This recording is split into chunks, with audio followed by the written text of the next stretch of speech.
So today I'm finishing up the 4 first chapters of the Science of Mind textbook. And the chapter today is how to use it, how to put spirit to work in your life. Because that's really what we are here to do, to co-create with spirit, to create a more loving and joyful, prosperous and healthy life. Now, Dr. Holmes, the founder of our teaching, he really only had one concern. And that was that the people who became students would spend too much time on the theory of it and not putting it to practice. In other words, running around telling everybody else how they should live their lives and not actually doing the work for themselves. And I will admit to you that it's something I have to remind myself of all the time.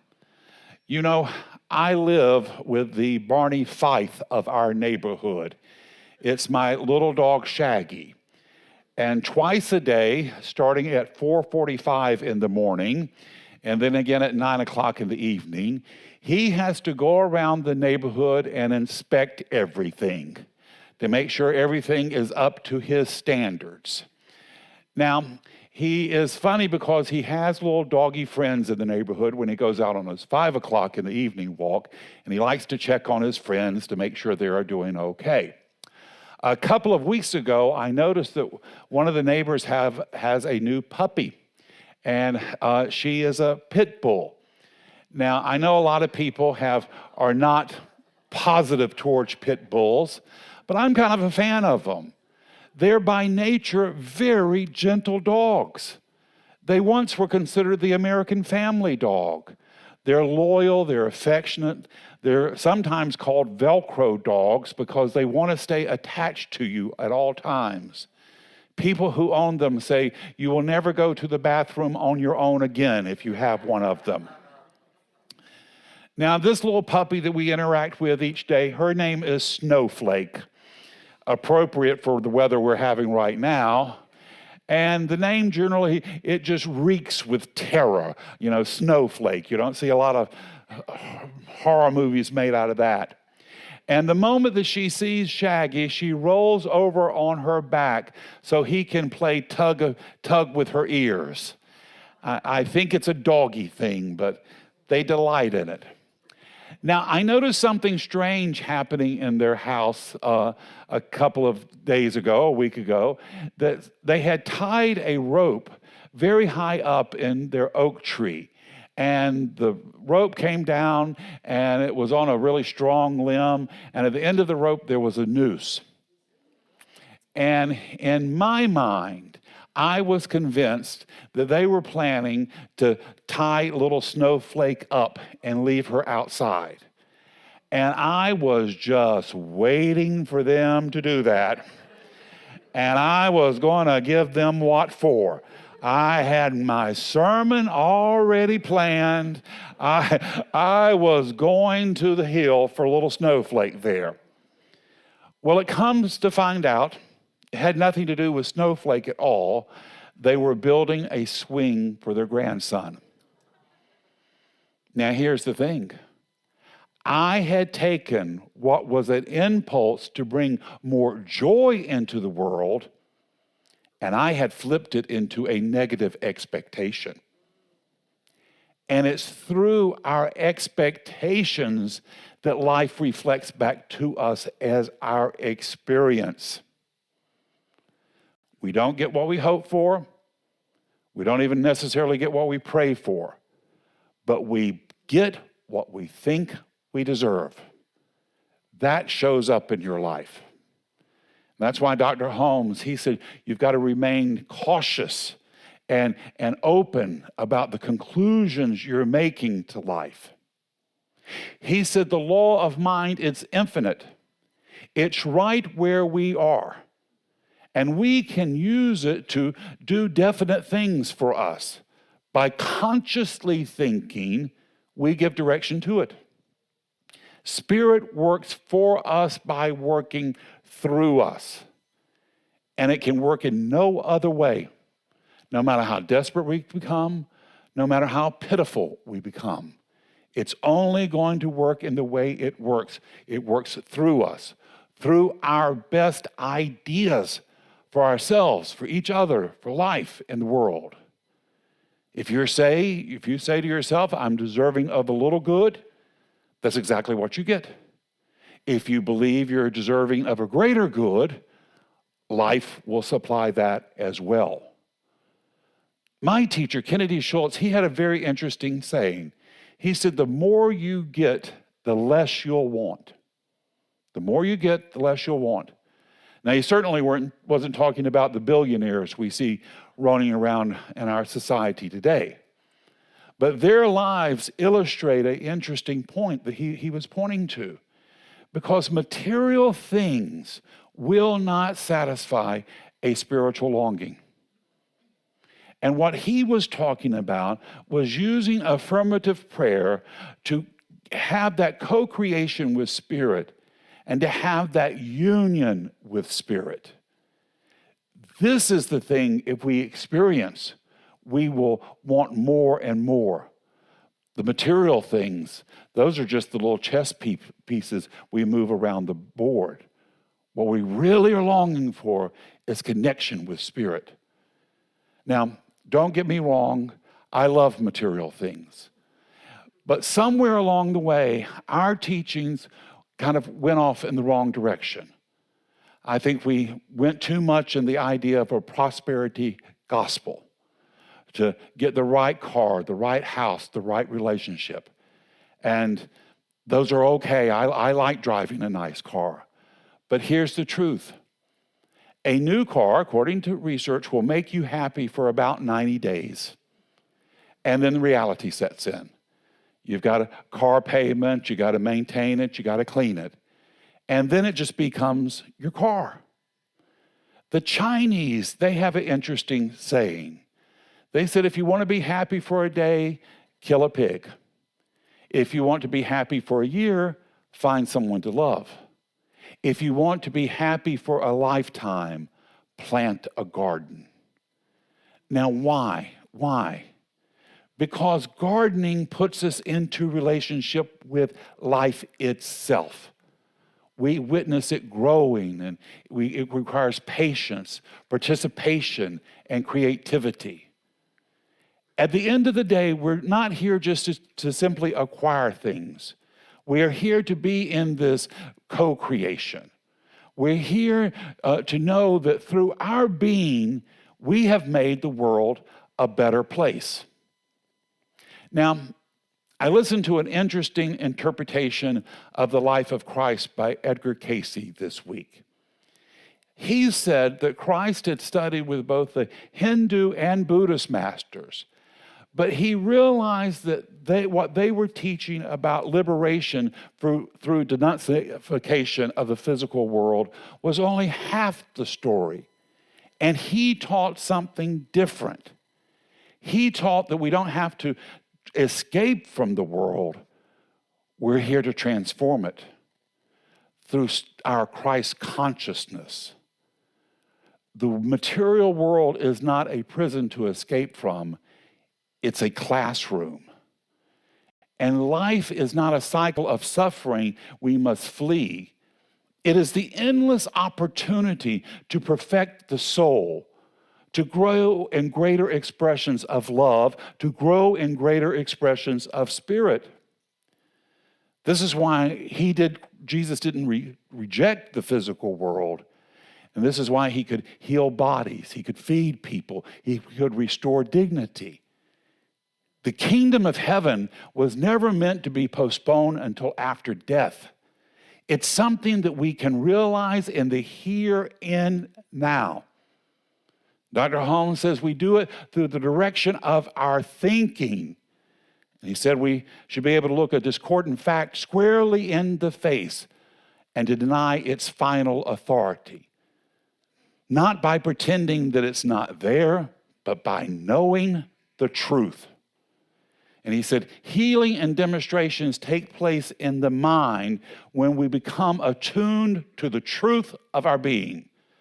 He said, there's no process to healing. The realization is instantaneous.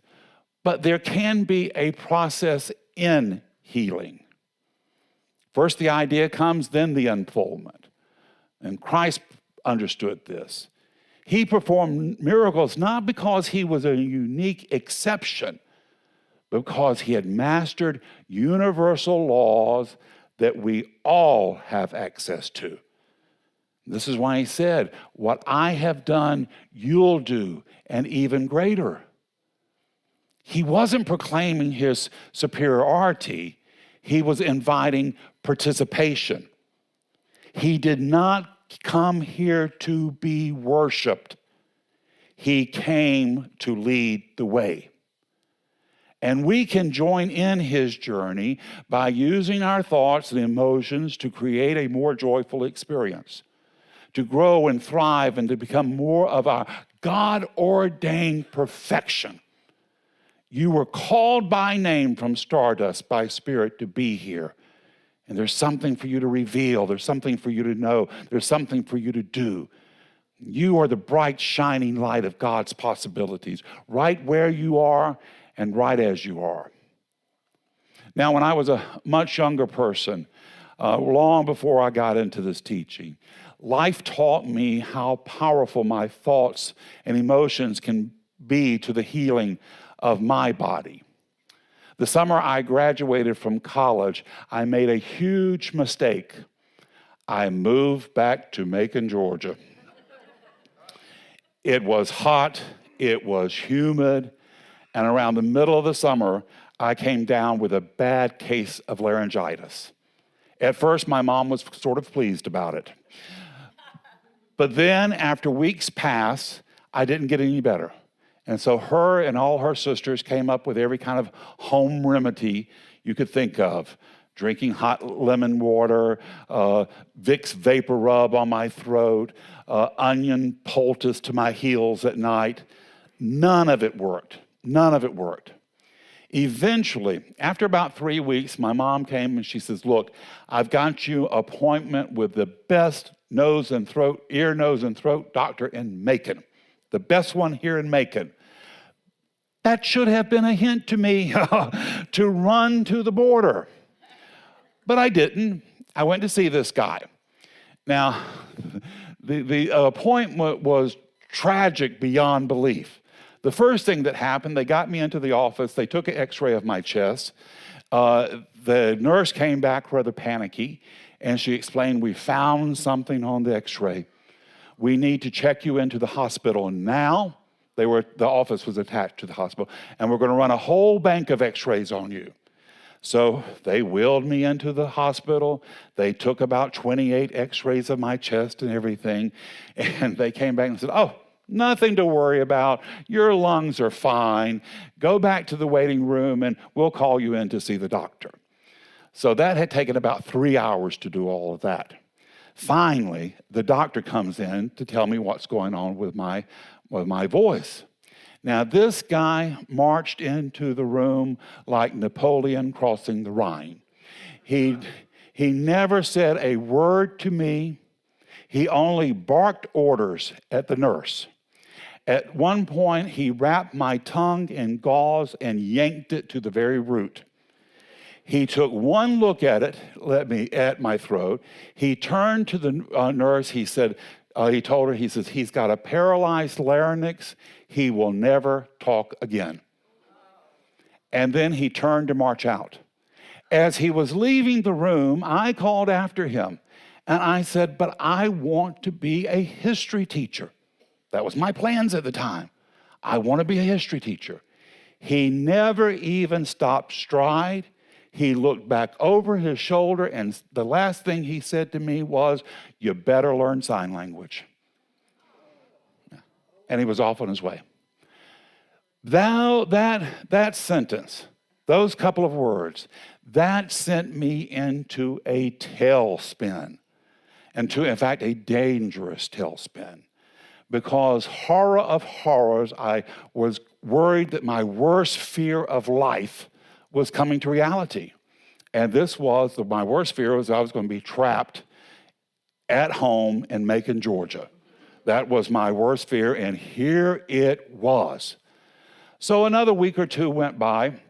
Finally, a friend of mine in Atlanta, she had had a little baby. He had had some ear, nose, and throat stuff. She says, listen, I've got a great doctor up here. He's learning the best stuff. He's got the best equipment. He's just graduated from Emory. Come up and check with him.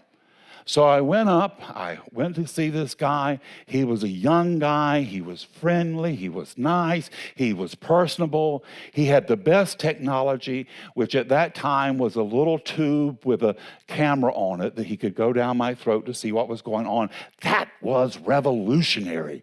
I mean, that was just amazing. He took one look at me and he said, you got a bad case of laryngitis. He said, it's aggravated by the humidity of Macon, Georgia. And he says, take this medicine I'm going to give you, and in 2 weeks, you'll be talking normally. 2 weeks. He gave me hope. That's what he gave me, hope. Now, here's the thing. I went back home. I got the prescription. Within 24 hours, my voice was back. Much to the disappointment of my mom, by the way. But I was speaking again. 2 weeks later, I had a follow-up with him. I went in, and he was so happy that I had the healing. He asked me, how long did it take? And I told him, I said, it was less than 24 hours. He sat back in his seat flabbergasted. He was dumbfounded. And he looked at me, he says, there's no way the medicine could have got into your system within 24 hours. The medicine did not cure me. His idea that I could be healthy and whole, that's what cured me. My healing began the moment my consciousness shifted from hopelessness to possibilities, when I embodied the idea of health. And so how do we embody healthy ideas, prosperous ideas, joyful and loving ideas? Well, here's a simple practice. And this is actually Edgar Cayce came up with this. And he said, you don't have to spend a lot of time doing this. You don't have to spend 20 minutes a day meditating. He says, just take a minute or two. And he says, you breathe in the idea, God is love. And then when you release the idea, you say, I am love. And then you go through your life to the people, places, and things that you love. And you just send them more love. You send them healings. You send them blessings. You just envision their life blooming and blossoming. And then you expand that out further. You go through everybody you know. And if you hit on someone that you can't send love to, well, you turn that person over to God. You turn them over to Spirit to love. That's what Christ did on the cross. When the Romans had nailed him to wood, Christ called out, Father, forgive them. He did that because he couldn't forgive them himself. He had just been nailed to a cross. He was a little bit angry. But he knew he had to rise up to have a better idea. So he turned it over to God. Father, forgive them. This is Christ consciousness in motion. And we can use it in our lives. We can step up and be channels of cosmic love right where we are. And if you do this for 21 days, give me 21 days, you'll never doubt the impact you're having on life. Christ, he said, this is the water from the well. If you drink, you'll thirst no more. And this is what we're longing for. We're longing to know that we are bringing about a better day, more love and more joy, more happiness. Dr. Holmes, he says, this was almost 100 years ago he wrote this. There's a new light coming into the world. The veil between spirit and matter is thin. This is faith. It's not wishful thinking. It's about aligning with reality. Now, I know this morning we're facing lots of challenges. We've got social challenges. We've got economic challenges. We've got cultural challenges. But this is not the time to give in to despair. You can't afford it. This is the time to step up, to think clearly, to see clearly, to lift our eyes to a bolder vision for ourselves, for each other, for our communities and the world. The night has been long, but it doesn't mean the sun's not coming up with thunder.